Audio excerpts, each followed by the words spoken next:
Alright, hey y'all, we're picking up where we left off here. I'm actually currently live with some of the members of my 7th hour Applied English class.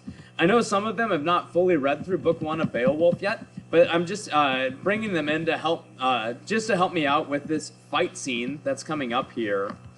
As we talked about with your study guide earlier, I'm going to go there real quick. You do have a paragraphing question that's asking you to identify one artistic detail that you find interesting or important in this fight scene. This can be a single panel that catches your eye, or it can be a reoccurring detail. And I'm just asking you in one paragraph to explain why the artist, why the illustrator, chooses to use this detail. In other words, how does this detail bring out the meaning or theme of the story? My 7th hour class is going to help me demonstrate that a little bit.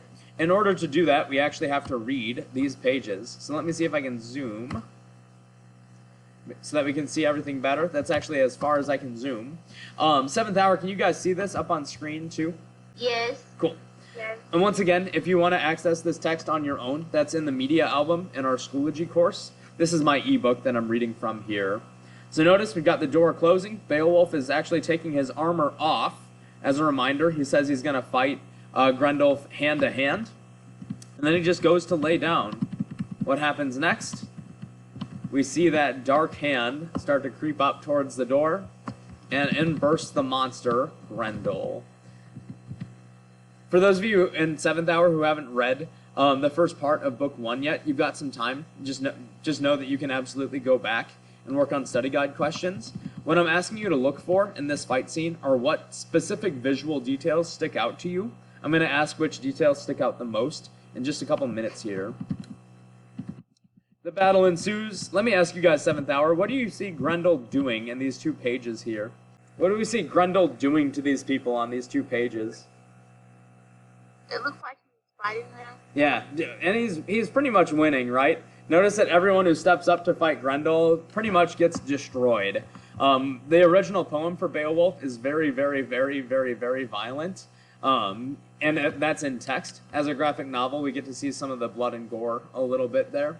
Let me ask you guys, does anything seem really interesting or strange about the blood in this scene? Maybe with how it's colored? Yeah, it's painted in black colors instead of red colors, right? The blood is almost the same exact shade, actually, of Grendel's, like, pitch black, like, demonic-ish skin in this one, too. Let's go a little bit further.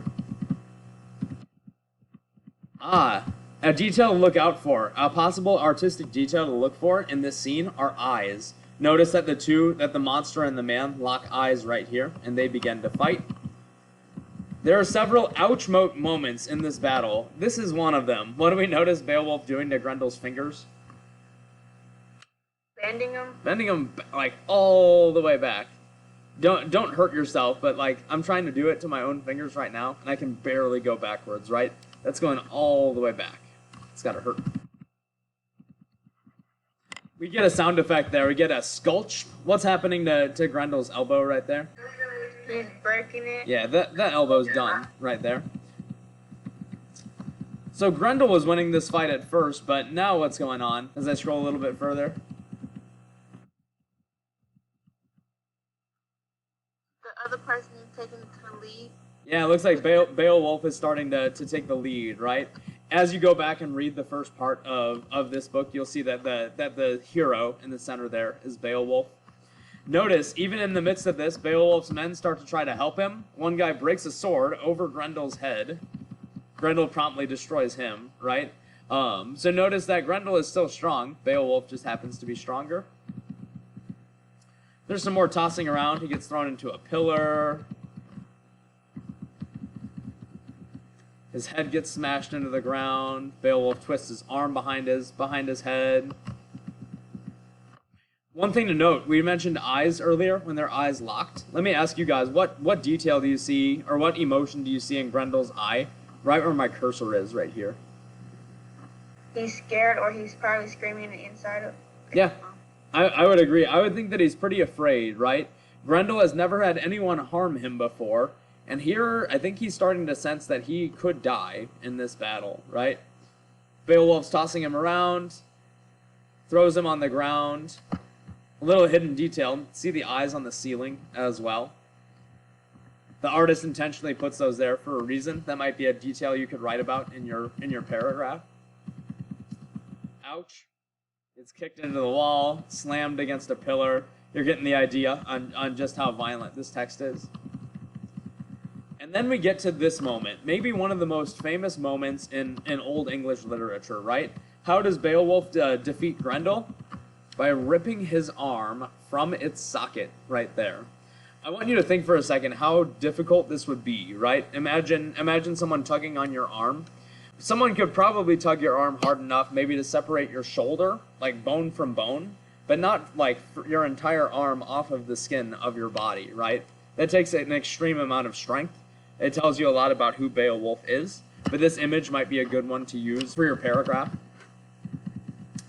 And then we see the very end, right? Grendel runs out, armless.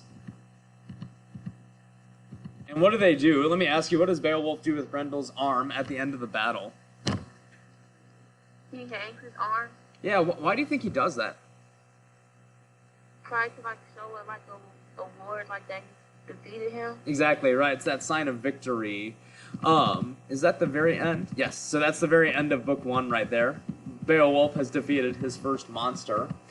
Let me ask you guys, just before we have to sign off here, what kind of visual details really stick out to you in this fight scene? These can be really major details that go all throughout, or smaller ones that caught your eyes.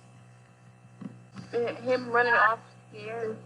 Yes, so facial expressions and eyes are important. Notice the fear on Grendel's face. That is actually a very different emotion than was on his face in the beginning, right? And go back to the beginning of this fight scene. Look at that grin on his way in, right? He knows that he's about to feast, right? He comes in just pure rage. You can see the anger on his face. You can see the hunger on his face.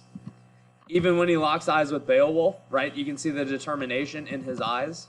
But as the battle goes on, Grendel's face changes. A little bit of fear as his elbow is getting broken.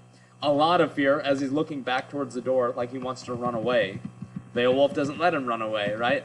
Some fear as Beowulf climbs him.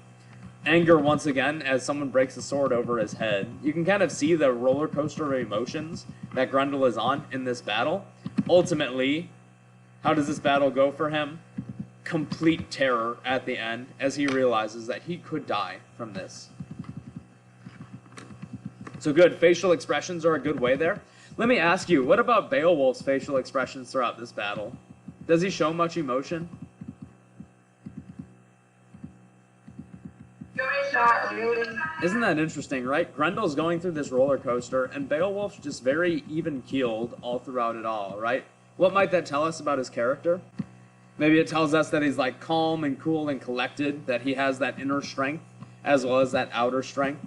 I'm going to demonstrate some more of this as I continue this video later on.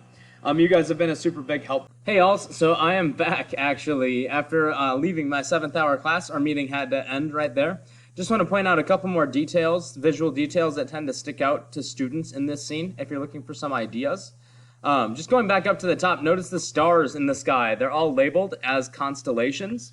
The question to ask with art analysis is why does the illustrator, which is the author actually, Gareth Hines, he did both, why does he choose to use these? Why does he include these constellations in the sky where he labels Pegasus and Lacerta and Cygnus and the star Lyra?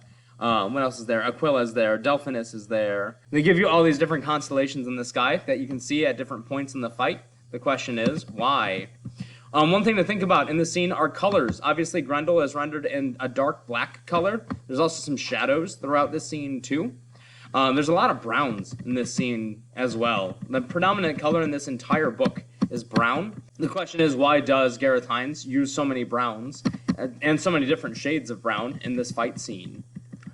Maybe the blood sticks out to you, or the gore, the violence. Maybe you cringe a little bit when you see Beowulf bending Grendel's fingers back, probably breaking them in the process.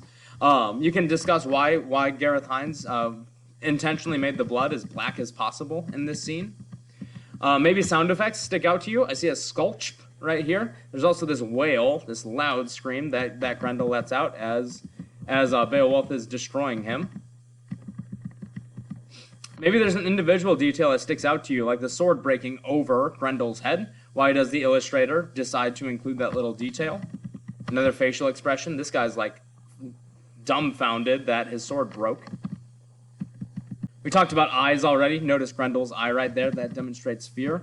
There's also another interesting detail with eyes. Look at the ceiling in this one right here. This is like a camera angle from the floor looking up. Notice that there are even eyes on the ceiling looking down on this fight. Again, the artist intentionally put them there. The question is, why? That's what you get to explain in your paragraph. So what I want you to do is identify just a visual detail. It can be a recurring one. I know I wrote my examples about the muscles in this scene. Notice that there's a lot of detail put into Beowulf's muscles, even more put into Grendel's muscles. Look how intricate they are in the scene, or in the panel where his arm is getting ripped off right there. There's all these visual details. Just want you to identify one to write your paragraph about. So your paragraph question says this: after page 20, the rest of book 1 is a fight scene with lots of visual details, but no text. I want you to identify one artistic detail that you find interesting or important. Again, it can be a single panel, or it can be a recurring detail, something that's throughout the scene. In a well-written paragraph, I just want you to explain why the artist chose to use that artistic detail. In other words, how does the artistry contribute to the meaning or theme of this story? I'm going to read through my example just to give you some ideas on how body paragraphs are framed, but then from there I'm going to give you the rest of this weekend to write yours.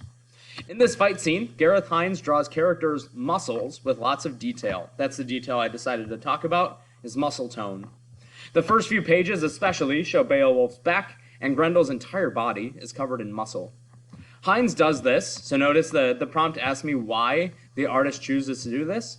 Hines does this to emphasize exactly how powerful these characters are. Even though Grendel is huge compared to everyone else, Beowulf still defeats him in battle. The page with the most muscular detail is page 40, which is a close-up of Grendel's arm ripping. On this page, we see the individual muscles tearing, and the next page highlights Beowulf's body as he holds Grendel's arm in victory. Again, feel free to frame your paragraph after mine. You might want to choose a different visual detail, but from there, explain why Gareth Hines uses that detail in a short paragraph.